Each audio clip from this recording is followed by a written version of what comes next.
This is an MS Views and News interview with Dan and Jennifer Digmann. They both have MS, met at a national MS Society event, and were married a few years later. They've dedicated their lives to MS activism and helping others with MS live their best life. And today we're going to talk about how COVID has been impacting their lives and their MS activism. And we're going to get into all that right now.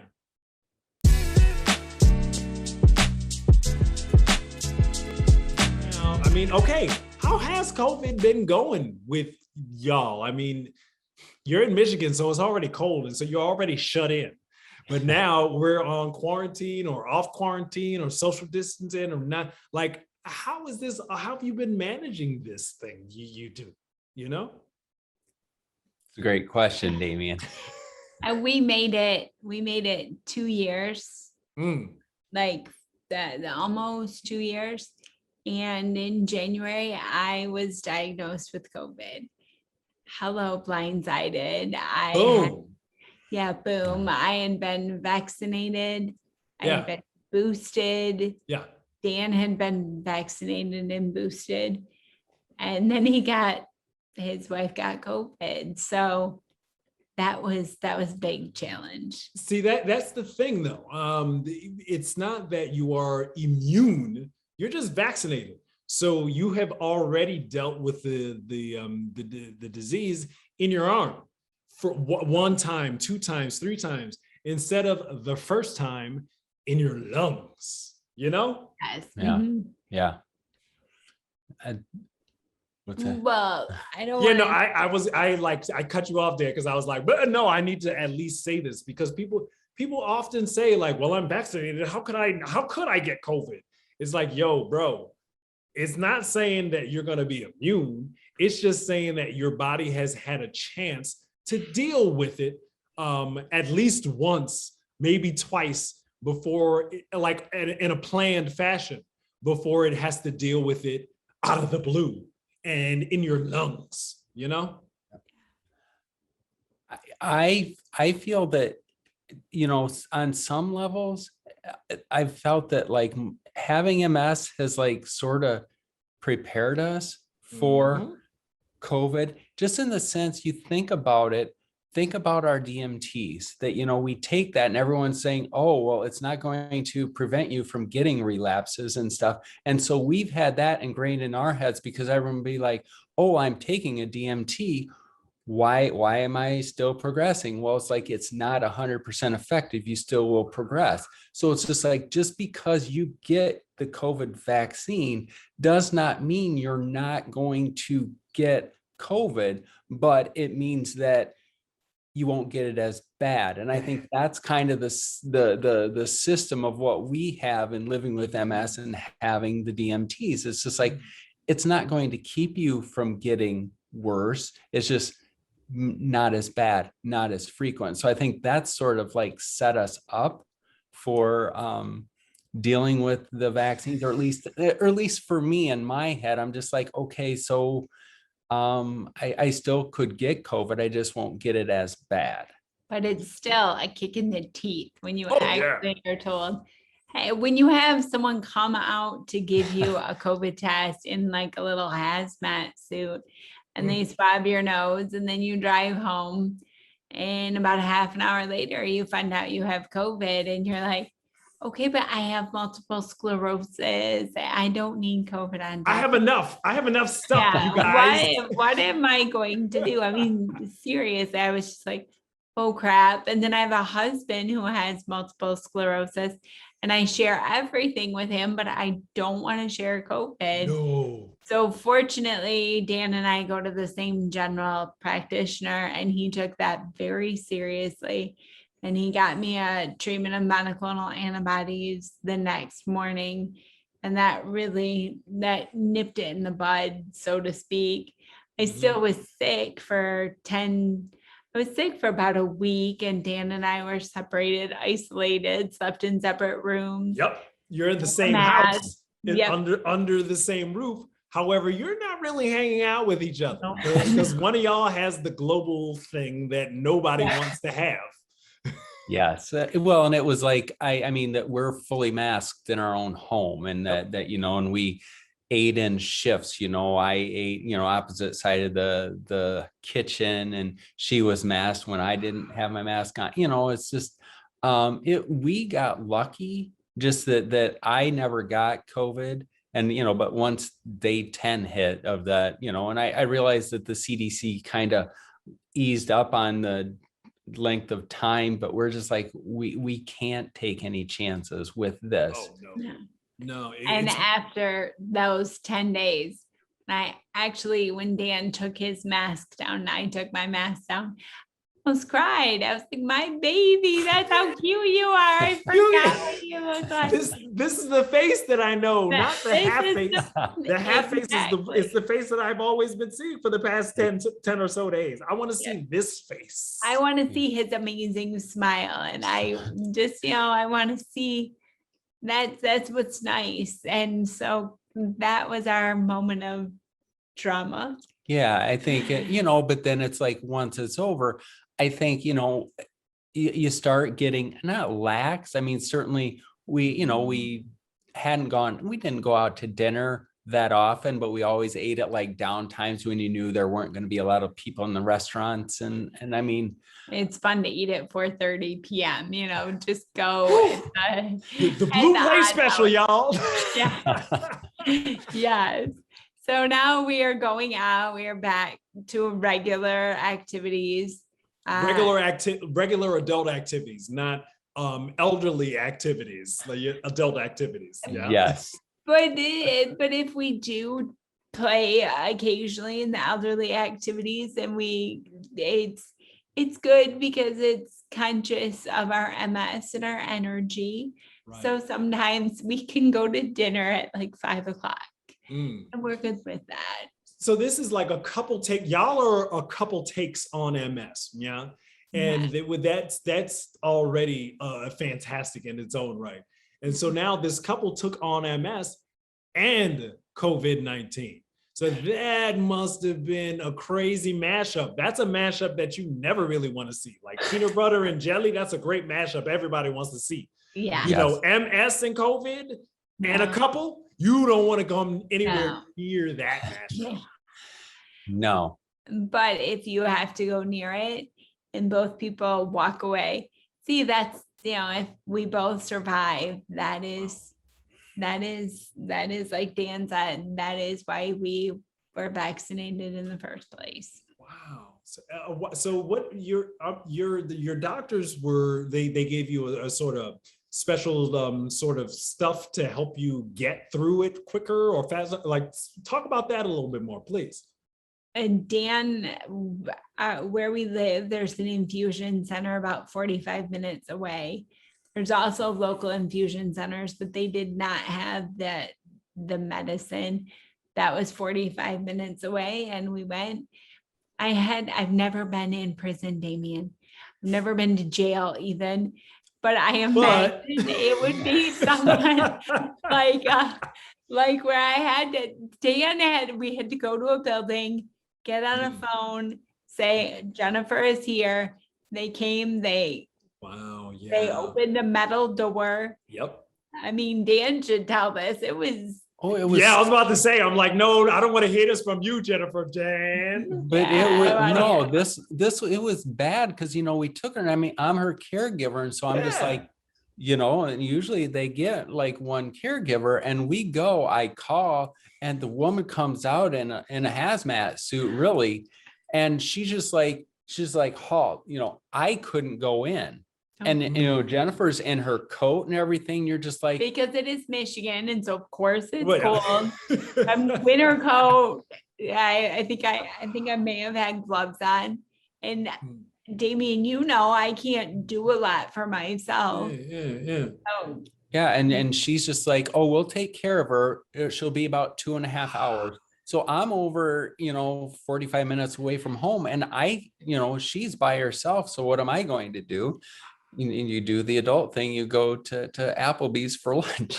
I mean, because, and so you eat, and then I'd say probably about half hour, 45 minutes after I got there and had ordered my food, Jennifer texts me. And so I'm thinking, cool, I can go pick her up. But she says, oh no, I'm No. done. I have to be here for about an hour. And I'm completely in isolation, sitting in a little cubicle. I don't even have a television to watch. I have to sit there. And because I'm by myself and I can't get in my darn purse to get a phone to play with, I'm sure the nurses would have given it to me, but they have nurse duties, even though there are no other patients. So it was an experience, Damien, one that I do not want to. Yeah, we don't want to repeat that. Don't want to repeat that, but it gave me character. It gave us character. Yeah, it was. Yeah, and so it was. Yeah, it was just scary, because it's like we've never been apart like that, and so Right. you're just like you put a lot of trust. Obviously, you trust in the doctors, is because obviously Jennifer's not the first person to be there by herself that needs assistance and stuff. But at the same time, it was just and then that was so early in the process. There are all of the unknowns of like what this is going to look like with COVID with Jennifer. Will she be healthy? Can I stay safe and healthy? Because I mean, you're talking social distance. I'm helping her to transfer, Damien. I'm like right up in her personal space every time we transfer. And so it was, yeah, It was scary, but we survived, and we're better for it. It's kind of like for those, 12, 14 months, we had the boogeyman and we just couldn't turn on the light to make it go away. And then the boogeyman showed up, and the boogeyman showed up at your house and we survived it. Now we just have to keep the boogeyman stay away. Right. That's the thing. It's not like you get it and then you're done. You get it, and you are generally in a situation where you have to get tested and know that you have it, and then also deal with it, and then manage it. And then once it's clear, and hopefully it clears like it's supposed to, then you're like, I never want to do anything like that ever again. No. You're like burning all the garlic and like whatever the things are to keep the boogeyman at bay, because it's never happening again. Wow. Yeah, you hope. I mean, it was. Yeah, I think you always look back and you're saying, was it that bad? And it's like, yeah, it kind of was. Yes, it was. And I've often heard that distance lends enchantment to the view, and I'm 2 months past this. No more enchanting than it was 2 months ago. It's scary, and it just, that little, I went into a little cubicle by myself, and my caregiver husband is behind a metal door. So, and then, 2 months, but we're good. And it's affected us just in ways that we aren't as social or as active. And, I'm wearing this pin right now in recognition of MS awareness. Yeah, I see that there. That's the MS awareness pin. Is that what that is? Yeah, that's what that is. And it's just, be aware. We haven't been able to advocate. We haven't been able to go to our capital, the state of, go to Lansing to advocate for MS awareness, because nobody wants to be around anybody right now. So COVID has taken, I think Dan and I are pretty social people, and made us a little more secluded. Yeah, but that's the thing. Oh, I'm sorry, Dan. Go ahead. Oh no, I know. It's just like that's the thing. It's like we're social, but it's just like I work from home, and so it's just like I told you earlier that it's like I went out and checked the mail. It's just like that's the extent of my getting out of the house. Wow. The whole advocacy thing is interesting, because y'all already met before you started doing MS advocacy. Yeah, y'all were already the Digmanns, okay? And then was it y'all just in the crib one day and you was just like, you know what? We should go to the Capitol and not only raise awareness, but then make something happen on behalf of all the people with multiple sclerosis in Michigan. Let's go, baby. And then that's what you started doing. We Pretty did. much. Yeah. I mean, it was pretty simple, and it started, honest enough, we started writing letters just to government that, don't forget about the MS people. And keep in mind, both Dan and I were diagnosed more than 20 years ago. So the world was a different place. There weren't as many drugs as available, and we wanted funding so that they could, thank God, develop all these drugs in the past 20 years. So that was kind of the start. And then we just, well, yeah, it's just like how everything, you snowball. It's just like you don't, I suppose it'd be like running, or you just like you run, okay, I'll do a quarter mile, a lap around the track, and then eventually you just add to it. So we were started out with writing the letters, and then it's like, oh, well, we could do this, and you can do this, and it just like, and now you can meet with the legislators, you can go down there and get your voice heard, because I don't think really any of us with MS are shy or don't want to share our story. And they're powerful stories. There's a million of us, close to a million of us in the United States. And things have to happen that Congress or the government, they need to consider our feelings and what we're going through. That's part of it. Like MS sort of, it either makes you go deeper in the hole, or it blows the barn doors off of the hole, and you are out there front and center, not only for yourself, but everyone else that you know with the condition, because you yourself are propelled to be there. And as you meet more people, you're like, no, I have to be here for all the people that I know that can't be here right now or are not here right now. I'm doing this for them. I'm doing this for me. I'm doing this for us. Yeah, none of us want to be here, but if we're going to be here, let's make it a powerful, good, super fun, a good place to be. I want this disease cured, or I want treatments to be developed. And won't that be awesome when Dan and I can say, we had a part, we advocated or we raised money. We didn't sit back and wait for someone to fix our multiple sclerosis. We played a part. Yeah, no, I'm leaving the space for you right there with this one, Dan, because I can talk a mile a minute.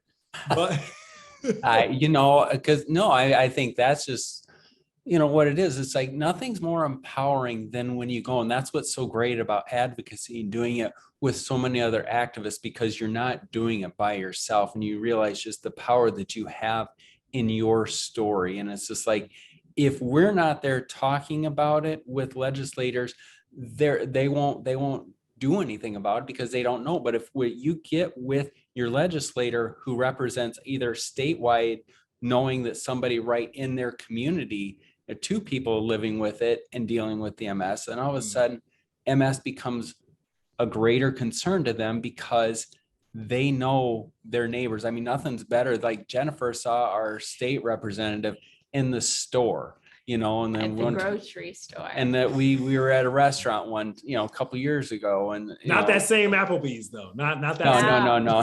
This was at Cheers, but you see them in the restaurant. It's just like, then they know. And like our federal, like our U.S. congressman, we saw him at a minor league baseball game, and it's just like that makes the community smaller. And then all of a sudden you have that other connection. So then he knows and realizes, yeah, this MS, this is real. And so when we're advocating for prescription drugs and to make sure you control the costs of medicine that costs us, like has a price tag of over $100,000 a year, how can you help us with this? And so, I mean, it's just like, then you have those connections, and it's just like, it's so empowering. Then it's like, then you're like unapologetic and you're relentless in sending the letters. It's just like, they know me, what we're dealing with. Here's the reminder. Because then if we stopped talking, they'll be like, well, MS, it must not be a problem anymore. It's like, no, this is something we've dealt with for over 20 years. It's still a problem. So we need your help. And unless you help me, it's going to be a problem for another 20 years. And it's going to be exactly. Yes. You get tired of hearing my voice. I'm going to talk about it until you cure it. So I shut up. Not going to lie. I'm tired of dealing with this. So Yeah. Yes. You know, you could get used to my voice or help me out. How about you do both? Yes. Yes, and legislators do, and science, there are so many things. If you're newly diagnosed, there are so many things out there. It's a good time. It's a great community, and we're really having a lot of good medication to treat. So hopefully slow down the disease. So it's a good time, and that's why we have to advocate. Yeah, it's never a good time to get MS, but No. these days it's a good time to get MS because, like you say, 20 years ago, there were a handful of therapies. Yeah. Yes. And the side effects of them weren't so good in a lot of people, and the efficacy in them weren't so good in a lot of Yeah. people. And so now we're sort of in this space where the medications, the therapies have evolved. So now there's a plethora of choices, and you can accommodate them to your lifestyle. And it's like, oh, let's have the injectables. Oh, I can deal with the infusions. Oh, I need a once daily oral. Like all these things that I support your lifestyle. And the world is flat now that the internet is such a huge thing. And talking on these screens is a huge thing. Yeah. And now COVID has made the world even flatter, if that's even possible, because Zoom is more out in front. And now we can chop it up and advocate through the camera lens. So if somebody wanted to get started, right? I got two parts of this question. But how does one even get started in being an MS advocate through their government? Honestly. Just share your story. Share your story. Get involved. There are so many organizations: the National MS Society, the MS Foundation, the MS Association of America. Yep. I know that from our experiences, what we've done, like the National Multiple Sclerosis Society, go to that website because they have like specifically for advocacy, and that's how you, at least to get your foot in the door to find this. And that's, you talked about the pandemic and the Zoom and stuff. That's the beauty of the pandemic, is just how so much more is done virtually. I mean, that we had the National Public Policy Conference a couple weeks ago, and that was all done online. So, and we're meeting with we met with our senator, his local, like his aide a couple weeks ago, but next week we'll be meeting with aides for our other senator, and then aides for our representative. I mean, but it's all virtual. And so now it's like, we don't have to travel to go down to Lansing or go to Washington, D.C. for this. We're doing it all online. And so that's why it's a great time to get involved in advocacy and work. And but if you're intimidated about the idea of getting involved in that kind of advocacy, meeting legislators, for heaven's sakes, I went to church and they didn't have a curb cut. They did not have a curb cut that was close to where we parked. So I said to my pastor, Dana, I think we could put a curb cut here. It would make it so much easier for myself or someone else in a wheelchair. And she said, Jennifer, we should do that. That's advocacy. That is, it's simple. That's a gateway into advocating and standing up for yourself and telling your story. Yeah. And I think that's the big thing. And, we always say to be your own best advocate, because it's like, nobody knows your story better than you do. And so it's just like that what your needs, what your wants are. So it's like, well, then you need to make it known, because otherwise all you're going to do is sit and complain to your spouse, your friends about it. Talk to the people. I mean, be nice about it, but talk to them and say, this is what I need. Because a lot of times it's like, people just aren't thinking about it, not being mean and stuff, and not thinking about it. Sometimes they just don't know. And so it's just like, just educate people and make them educated to where they can at least accommodate you or listen and try to make things better. My grandmother used to say when I was a wee tot, she would encourage me to speak up, and she's like, Speak up, boy. Closed mouth don't get fed. So if you want to get fed, you have to speak up, and you can't just be, to continue the metaphor, hungry by yourself and upset that you're hungry and no one is feeding you if you aren't speaking up to get fed. I like that. It's Can I use that? Oh, please. I'll cite my source. That's good, Damien. She was full of them. A lot of the funny things that I say, man, those are things my grandma has said to me a long time ago. So, a couple takes on MS. Where can we find y'all? Like y'all have given us ideas to figure out how to advocate and when to want to advocate. How can people put more of a digital finger on y'all and get more of this inspiration? Go to our website. It's acoupletakesonms.com, and that'll get the party started. Yeah. You can find us on Twitter. It's at DanGenDig, and Instagram is Digmann D, I think. Okay. Yeah. So just go to a couple takes on MS. And that can lock you into that. So great. Yeah. Thank you very much for sharing this space with us and sharing some of your insights on how to continue to expand and just be more broad in your condition course, because it's a very isolating condition and you really only want to do but so much.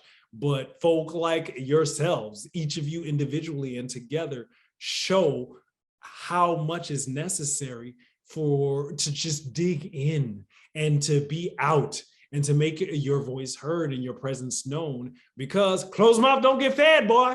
So continue to speak up and show up. So thank you, really, thank you. Thank you very much. Thanks for having us, Always Damien. wonderful to talk with you, Damien. And thank you all for watching us here on MS Views Now. And we will see you on another MS Views Now. Thanks for watching.